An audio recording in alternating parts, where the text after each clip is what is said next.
Hi and welcome to our week 8 of Statistics 1 maintenance team. Hope you're doing well. Today we're looking at representation of data and probability, and the questions that I have for you are past exam questions. So let's see how we go. First one, Swati measured the length x centimeters of 18 stick insects and found that the sum of x squared is equal to 967. Given that the I must have typed this wrong, not mean length, I think it's mean length, okay? Mean length is 58 over 9 centimeters. We need to find the values of the sum of x minus 5 and sum of x minus 5 squared. Okay. Alright. So what we can do is, remember with coded data, when we're just adding or subtracting, we know that the variance or the standard deviation is going to be the same in each case. So we could just use variance. So variance is going to equal, or another way of writing it is SD squared, or standard deviation squared, is equal to, and it's going to be the sum of x squared over the number of items of data, in this case 18, subtract the mean squared. That's the variation. Okay, and we've got 967 over 18 and minus the mean squared, that which is 58 over 9 squared.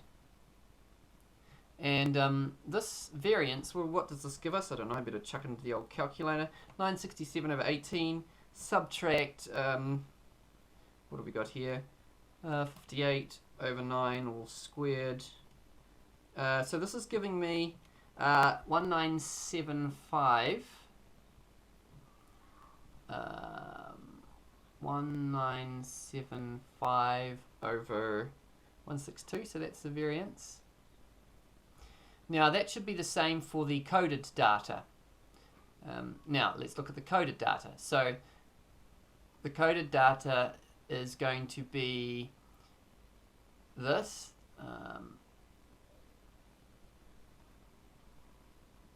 Over, what do you say, this is 18 and 6, isn't it? 18. Subtract the mean. Now the mean of the coded data will be the sum of all the data divided by 18. Okay. Now what we can do is we can find the mean of the coded data, because if this is the mean of the uncoded data, all we need to do is subtract 5 from it. Right? Subtract 5 from it to get the mean of the coded data. So that should be, what is it? As a fraction, 58 over 9, subtract 5 is 13 over 9. So it should be 13 over 9 is the new mean, and we're squaring, oh sorry, that should have been squared there, shouldn't it? Okay. Squared. And we know that our final answer ought to be 1975, if I've done this correctly, over 162. And now we need to find this. Okay, now we've got all of the data that we need here, so we can just rearrange it and solve for this here. Ooh, that's horrific. Okay, so I'm just going to do that now. So I should have my 1975 over 162. I'm going to add, then I'm going to put 13 over 9. I've got a 13 over 9, and I'm going to square that. So I'm adding that to that side. Then I'm going to times by 18. And this is giving me 257. So that means that the, let's not write with the highlighter, Mr. K. So the sum of x minus 5 all squared is equal to 257. Now, as you can see, we're running out of a bit of space here. So maybe I'll just go over here. But now I'm trying to find the sum of x minus 5. Sum of x minus, how could we do this? Well, we can work out the sum of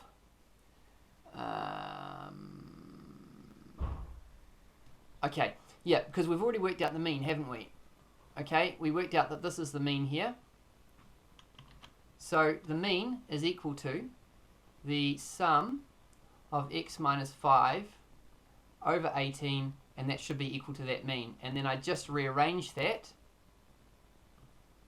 This is really messy, I'm sorry. I need more space. Okay, so that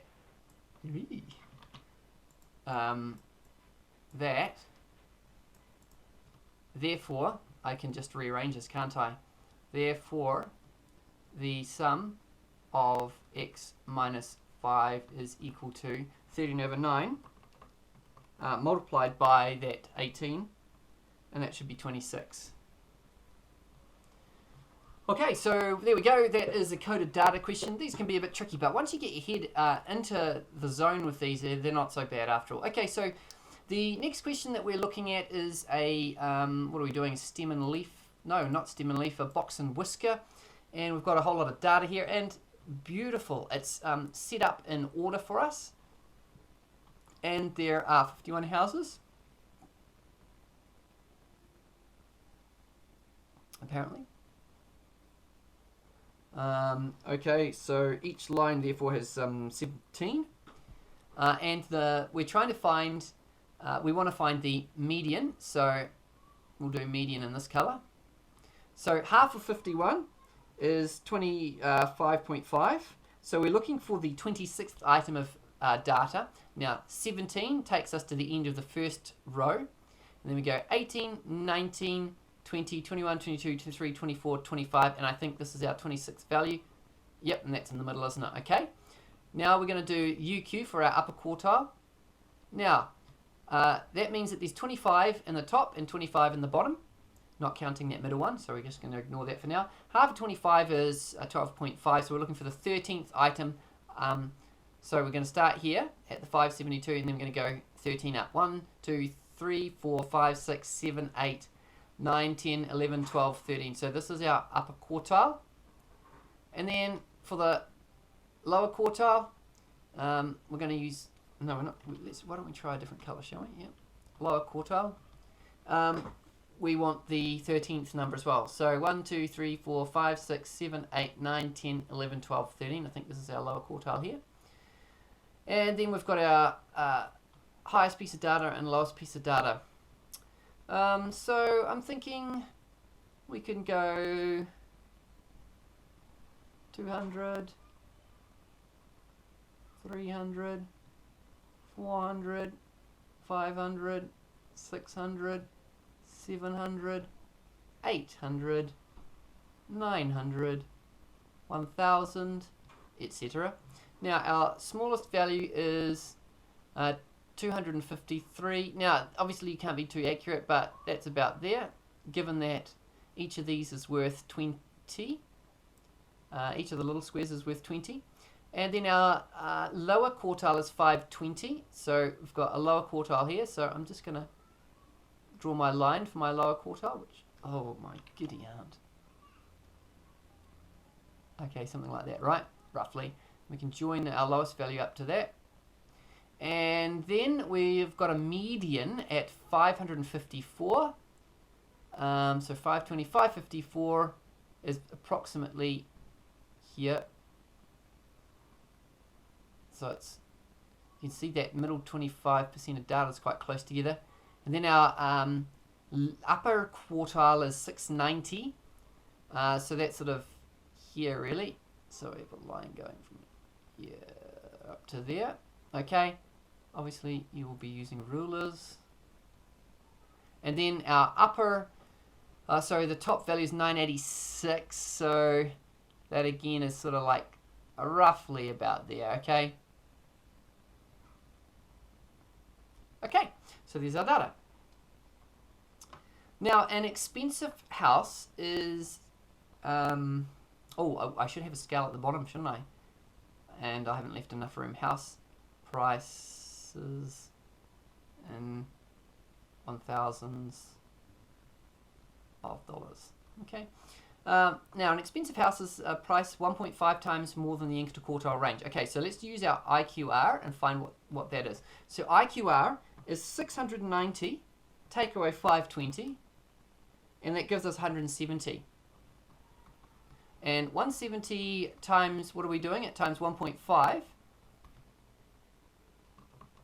equals 255. Now, if we go lower quartile, take away 255, what does that give us? 520. Oh, wait. We're wanting more an expensive house. Okay, so a range above. Sorry. So we're going to go upper quartile plus 255. So 255, and our upper quartile was 690. 945. Okay. So I'm assuming I'm meant to, I don't actually know what the question was. I'm assuming I'm meant to find out which are the expensive houses. So the ones that are defined as expensive houses are these last two. Two expensive houses. And they are the 957k one and the 986,000k one. Okay, so those are the two expensive houses. One disadvantage of using a box and whisker rather than the stem and leaf. Okay, you don't see all the data, right? Because with a stem and leaf one, you have every single piece of data there. Whereas box and whisker, you only know your lowest and highest values, where your upper quartile and lower quartile and median are, and that's it. But I actually think box and whisker is a very helpful summary diagram, just to give you an idea of what the data looks like. Okay, so moving on to probability now. So Suzanne has 20 pairs of shoes. Goodness, that's a lot. Some of which have designer labels. She has 6 pairs of high heeled, so 6 high heeled, and 2 of them are designer labels. 4 pairs of low heeled shoes. Is that just normal? 1 pair designer labels, and the rest of the shoes are sports shoes. Okay, and she's got 8 pairs of shoes with the designer labels. Okay, right, so we're going to try and fill in this jolly thing. Let's talk about the high heels. She's got 6 pairs, and 2 of them are designer labels. So that means that 4 of her high heels don't have designer labels. Now she's got 4 pairs of low-heeled shoes, and 1 pair has designer labels. So 1 and 3 make 4. That means we need 10 sports shoes. Now, the final piece of data that we have, which I haven't highlighted, is 8 pairs of shoes with designer labels in total. So that means 5 of her sports shoes must have designer labels, because we've got to add them up to 8. Which means 5 of them don't. And so this should be 12 for us. That's a bit messy, isn't it? So I think that's about 12. Okay. Now, let's move on. Suzanne chooses 1 pair of shoes at random to wear. And we've got to find the probability she wears low-heeled shoes with designer labels. Okay. Low-heeled shoes with designer labels. Okay, so this is 1 out of the 20 shoes that she does have. Another probability she wears a pair of sports shoes. Now, the sports shoes are these ones here. So that's 10 out of 20, or 1/2. Find the probability that she wears a pair of high-heeled shoes, given she wears a pair of shoes with designer labels. Okay, so this is a conditional probability question. So what we're saying is, what is the probability of high-heeled shoes given designer label, which is equal to the probability of the high heels intersection with the designer label over the probability of designer label.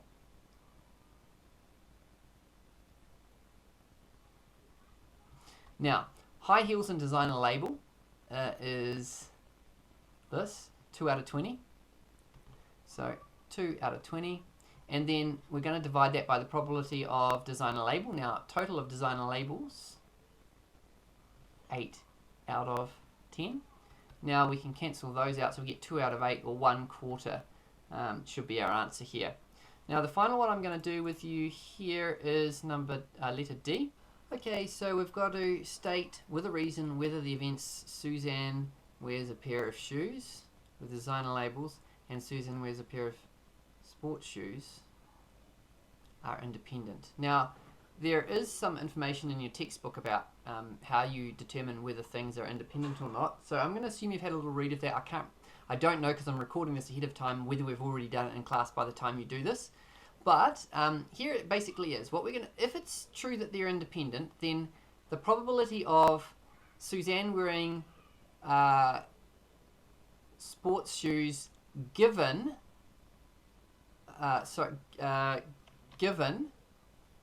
she's wearing designer labels should be equal to the probability of her wearing sports shoes. In other words, there's no impact on it.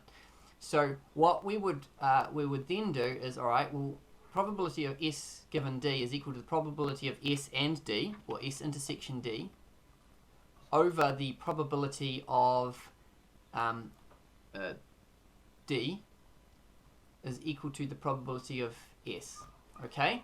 And then we can rewrite that as the probability of S intersection D should be equal to the probability of S times the probability of D if they're independent.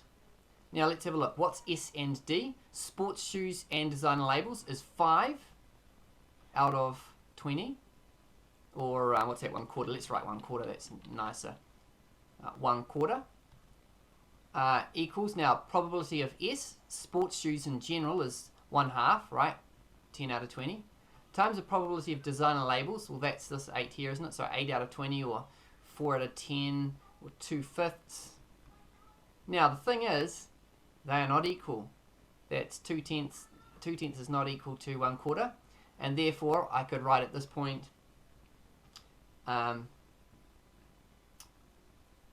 therefore not equal. Not independent. Okay, so that's the test for independence. Now, we will talk about this in class if we haven't already done so, and I'll run through some more examples and kind of explain how it works. But hopefully we've already done that, actually. Okay, guys, that'll do for maintenance this week. I hope that makes sense to you all. God bless.